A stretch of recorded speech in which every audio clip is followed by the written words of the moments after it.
الحمد لله وكفى وسلام على عباده الذين اصطفى أما بعد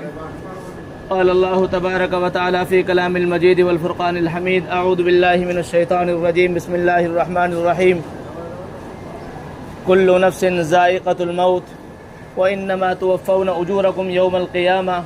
فمن زحزح عن النار وأدخل الجنة فقد فاز وقال النبي صلى الله عليه وسلم موتوا قبل ان تموتوا وحاسبوا قبل ان تحاسبوا۔ عزیز بھائیوں اور دوستوں، میرے بھائیوں، عزیز دوستوں، ساتھیوں، اللہ نے مجھے اور آپ کو مسلمان بنایا ہے۔ جب اللہ نے مجھے اور آپ کو مسلمان بنایا ہے تو یہ بھی ضروری ہے کہ ہم اس چیز کو بھی پہچانیں کہ اللہ تعالیٰ نے ہمیں کیوں بھیجا ہے اور کس لیے ہمیں چنا ہے۔ میرے بھائیوں، عزیز دوستوں، ساتھیوں،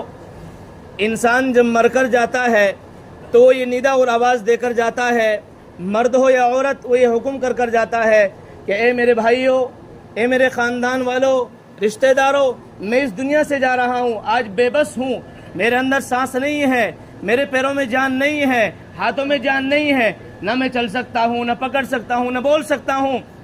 تم مجھے جیسے چاہو لے جاؤ، لیکن میرے اندر جان نہیں ہے، بولنے کی طاقت اور ہمت نہیں ہے، میری بولی ختم کر دی گئی ہے، سانس ختم کر دیے گئے ہیں، میری آنکھوں کی روشنی ختم کر دی گئی ہے، لیکن وہ آواز دے کر جاتا ہے، اے میرے گھر والوں، مردوں، عورتوں، محلہ والوں، تمہیں بھی ایک دن اسی طرح آنا ہے، تمہیں بھی اسی طرح آنا ہے۔ اگر تمہیں یہ معلوم ہو جائے، وہ مردہ یہ کہتا ہے، اگر تمہیں یہ معلوم ہو جائے کہ میرے ساتھ کیا بیت رہی ہے، میرے ساتھ کیا بیت رہی ہے، تو تمہاری زندگیاں تبدیل ہو جائے۔ میرے بھائیوں، جب انسان مرتا ہے، مرنے کے بعد وہ گھر والوں کی سب کی آواز سنتا ہے، رونے والے ہیں ان کی آواز کو سنتا ہے، سب کو سنتا ہے کیا گھر میں ہو رہا ہے، لیکن بول نہیں سکتا ہے، بول نہیں سکتا ہے۔ میرے بھائیوں، اگر اچھا انسان ہوتا ہے تو وہ یہ کہتا ہے کہ جلدی مجھے لے جاؤ اور قبر میں دفن کر آؤ۔ اگر برا انسان ہوتا ہے، اللہ کا نافرمان ہوتا ہے، میرے بھائیوں، وہ آواز دیتا ہے کہ مجھے قبر سے دور رکھو، قبر سے دور رکھو۔ انسان اس کی آواز کو نہیں سن سکتے ہیں، لیکن تمام مخلوقات، دیگر مخلوقات اس کی آواز کو سنتی ہے۔ بھائیو، عزیز دوستوں، ساتھیوں، مرنے کے بعد جو ہم نے رسومات بنا رکھی ہیں، خرافات اور بدعات کو جنم دے رکھا ہے، نہ ہم قرآن کو دیکھتے ہیں، نہ ہم حدیث کو دیکھتے ہیں، نہ ہم پیغمبر کے طریقے کو دیکھتے ہیں، نہ ہم صحابہ کی زندگی کو دیکھتے ہیں، نہ ہم علماء کے طریقے کو دیکھتے ہیں، بس من چاہی کرتے ہیں۔ ہمارا قومی برادری کا مسئلہ ہے، گاؤں اور محلے کا مسئلہ ہے، لوگ یہ کہیں گے، لوگ یہ کہیں گے۔ میرے بھائیوں، کسی کا مسئلہ نہیں ہے، ذہنوں کو صحیح کر لو، اپنا تعلق اللہ سے مضبوط کر لو، دلوں میں خوف خدا پیدا کر لو، پیغمبر کا طریقہ اپنی زندگیوں میں شامل حال کر لو، سب کچھ ختم ہو جائے گا۔ بھائیو، عزیز دوستو، ساتھیوں، اپنے آپ کو قرآن سے جوڑو، حدیث سے اور شریعت سے جوڑو کہ شریعت کیا حکم کہتی ہے، شریعت کا اعلان کیا ہے۔ انسان مر کر جاتا ہے، مرنے کے بعد صرف اتنا حکم دیا گیا ہے کہ مرنے کے بعد 3 دن تک اس کے گھر والے سوگ منا سکتے ہیں، صرف گھر والے منا سکتے ہیں۔ غم کرنے کی اجازت ہے، اگر کسی کے شوہر کا انتقال ہو جائے تو عورت کے لیے 4 مہینہ 10 دن کی اجازت ہے، لیکن میں نے اور آپ نے قرآن کو چھوڑا اور حدیث کو چھوڑا، اسی وجہ سے رسومات اور بدعات ہمارے اندر آ گئی۔ ہم تو 10 دن 15 دن تک بیٹھک کرتے ہیں اور سوگ مناتے ہیں، اس کا شریعت سے کوئی تعلق نہیں۔ 3 دن کی اجازت ہے، 3 دن کے بعد اگر کوئی سوگ مناتا ہے، تعزیت بیٹھک کرتا ہے اور ماتم کرتا ہے، میرے بھائیوں، وہ قرآن اور حدیث کے خلاف چلتا ہے، پیغمبر کی نافرمانی کرتا ہے۔ پیغمبر نے 3 دن کا حکم دیا ہے، زیادہ دن نہیں، اس لیے مرنے کے بعد 3 دن بیٹھک ہونی چاہیے۔ جائز ہے، 3 دن بیٹھک کر سکتے ہیں اور ملنے کے لیے جا سکتے ہیں اور آ سکتے ہیں، 3 دن کے بعد بیٹھک کرنے کا حکم نہیں ہونا چاہیے۔ 3 دن کے بعد کھاؤ، کماؤ، جس طرح زندگی پہلے گزار رہے تھے اس طرح گزارو۔ اللہ تبارک و تعالیٰ کی نعمت تھی، اللہ نے اس کو لے لیا۔ بس انسان کے لیے صبر کے علاوہ کوئی راستہ نہیں ہے، صبر ہونا چاہیے۔ لیکن میرے بھائیوں،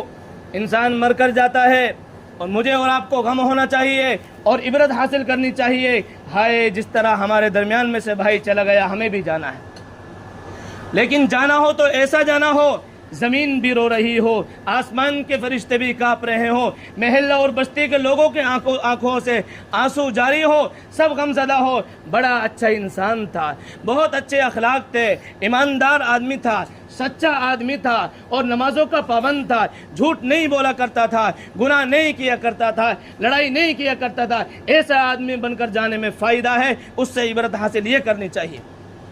لیکن میرے بھائیوں، آپ دیکھ لینا جہاں انتقال ہوتا ہے وہاں کے گھر والے تو تقریباً 5-10 دن تو نماز کے لیے بھی نہیں جاتے ہیں کہ مشغول ہیں، کائیں کے مشغول ہیں میرے بھائیوں، لوگوں میں مشغول ہو جاؤ گے، اللہ کی نافرمانی کے ذریعے سے یہی لوگ تمہارے گرفت کے ذریعے بن جائیں گے، جہنم میں جانے کے سبب بن جائیں گے۔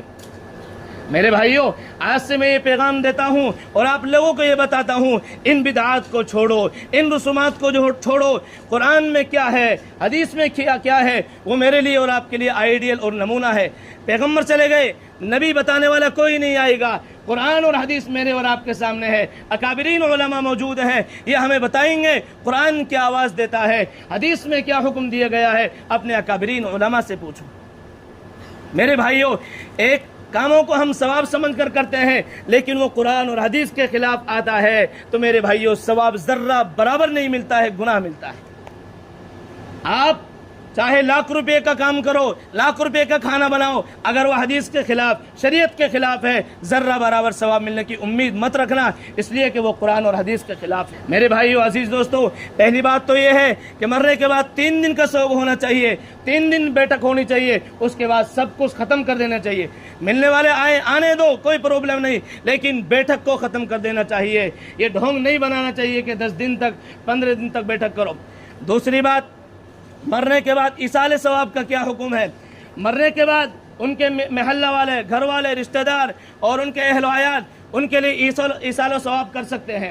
کھانا بناؤ، غریبوں میں صدقہ کر دو، مسجد اور مدرسے میں دو، اور اپنے آپ قرآن پڑھواؤ اور ذکر و اذکار کرو، ان کے لیے بھیج دو۔ لیکن اجتماعی شکل اختیار کرنا، لوگوں کو اس میں جمانا اور بلانا، پھر ایسا پروگرام کرنا ہے جیسے کہ شادیوں کے حالوں میں پروگرام ہوتا ہے۔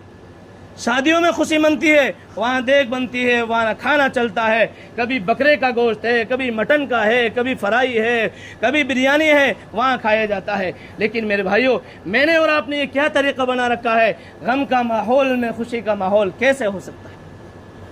میرے بھائیوں، غمی تو یہ ہونی چاہیے میں اور آپ اپنے آپ کو مساجد سے جوڑ لیں، نمازوں سے جوڑ لیں، برائیوں سے ترک کر دیں، یہ ہونی چاہیے۔ میرے بھائیوں، اجتماعی شکل اختیار کرنا، 5 دن کے بعد، 6 دن کے بعد، 10 دن کے بعد 10واں کرنا، 20واں کرنا، 40واں کرنا شریعت کے خلاف ہے، ناجائز ہے اور گناہ ہے، سراسر گناہ ہے۔ امید مت رکھنا کہ مرحوم کو ثواب مل جائے گا، وہ اللہ جانتا ہے ثواب ملے گا نہ ملے گا، لیکن قرآن و حدیث کے خلاف جب بات نظر آتی ہے تو ایسا لگتا ہے کہ ذرہ برابر ثواب نہیں اور نامہ اعمال میں گناہ لکھا جا رہا ہے۔ یہ بدعت، یہ قرآن کے خلاف، حدیث کے خلاف، پیغمبر کے طریقے کے خلاف ہے۔ میرے بھائیوں، ایصال ثواب کرو، اپنے گھروں میں رہ کر کرو، رشتہ دار اپنے وہاں پر رہ کر، گھر والے اپنے وہاں پر رہ کر خوب ایصال ثواب کرو، کوئی پرابلم نہیں، کوئی منع نہیں ہے، اور بخشو ان کے لیے۔ 2 مساجد میں، مدارس میں قرآن پڑھواؤ، مدارس میں جا کر خرچ کرو، کوئی برائی نہیں ہے، لیکن اجتماعی شکل اختیار کر لینا جس کا پیغمبر سے اور صحابہ سے کوئی ثبوت نہیں ملتا ہے، وہ غلط ہے۔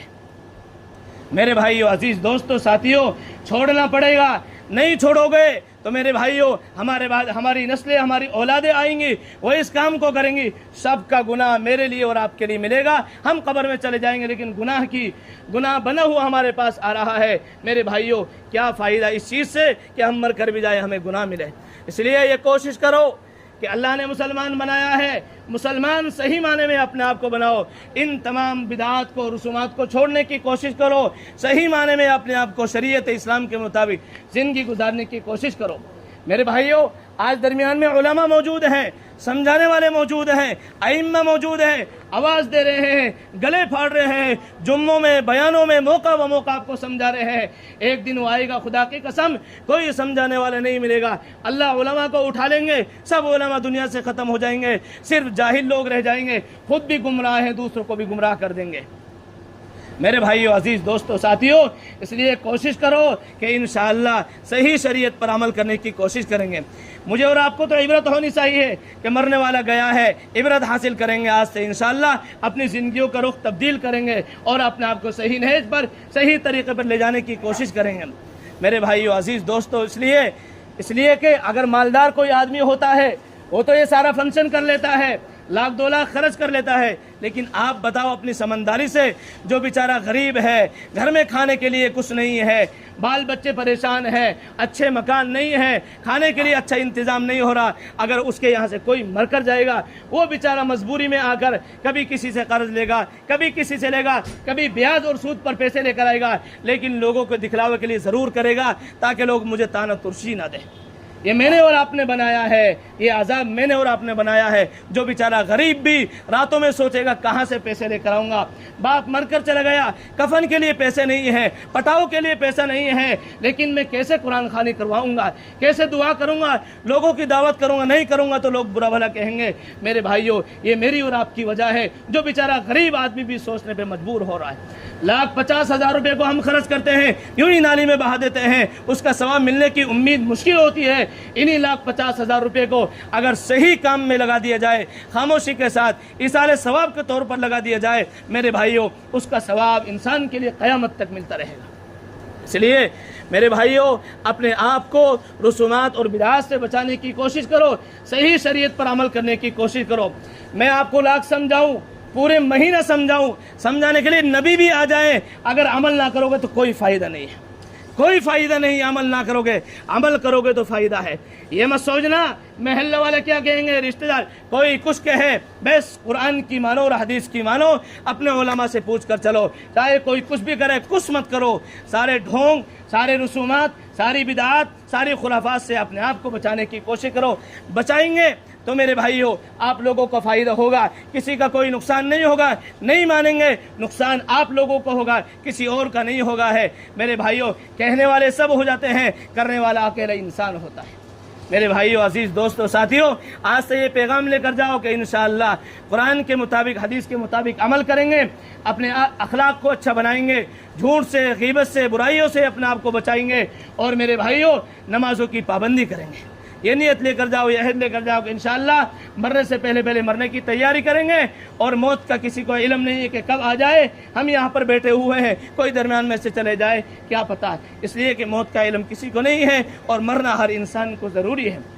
پیغمبر نے فرمایا، موتو قبل ان تموتو، اے انسانوں، مرنے سے پہلے مرنے کی تیاری کر لو، مرنے سے پہلے مر جاؤ، یعنی مرنے سے پہلے مرنے کی تیاری کر لو، اور اپنی جانچ لو، حساب لو، جوانی کو کیسے گزارا، رات میں کیا کرتے ہیں، دن میں کیا کرتے ہیں، کتنی اللہ کی مانتے ہیں، اپنا حساب لو، اپنی جانکاری لو، اس حال میں کہ قبر میں تمہارے فرشتے تمہارے حساب و کتاب لے، میدان محشر میں اللہ کے سامنے تمہارا حساب کیا جائے، لیکن اس وقت میں افسوس کے سوا کچھ کام نہیں آئے گا۔ میرے بھائیوں، اس لیے اپنی زندگیوں کا رخ تبدیل کرنے کی کوشش کرو۔ اللہ مجھے بھی اور آپ سب کو عمل کی توفیق نصیب فرمائے۔